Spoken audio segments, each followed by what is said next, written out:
fighting physically on Ken's front lawn after he visits Ken's house to apologize and ask him to return. Exhausted, they finally give up, and Molly brings them a few cold sodas. Ken rejoins the team, who is working round the clock to improve the car. Lee cautions Carroll that Leo intends to have Ken fired from the team during their upcoming visit because he is adamant about it.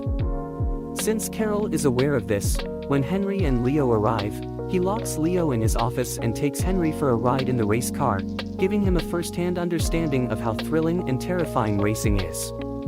He starts crying as soon as they stop. Carroll proposes a deal. If they succeed at Daytona, he will compete at Le Mans in France.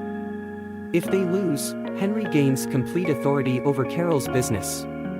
They face fierce competition at Daytona from a second Ford team that Ford commissioned, to determine whose vehicle was best engineered. As a result of Ken's victory, their team is guaranteed a spot at Le Mans, and Ken will drive there. Le Mans is coming up in France. Both Henry and Ferrari are available. The principal lap of the race is dialed back for Ken since his entryway will not close. The pit team changes the brakes late in the race in light of the fact that the vehicle they had planned could advance to extremely high rates, yet did as such to the detriment of wearing out the brakes. The Italians at Ferrari are exasperated and guarantee that this is contrary to the guidelines, yet Carroll brings up that the rulebook explicitly expresses that they are allowed to change parts without indicating which ones.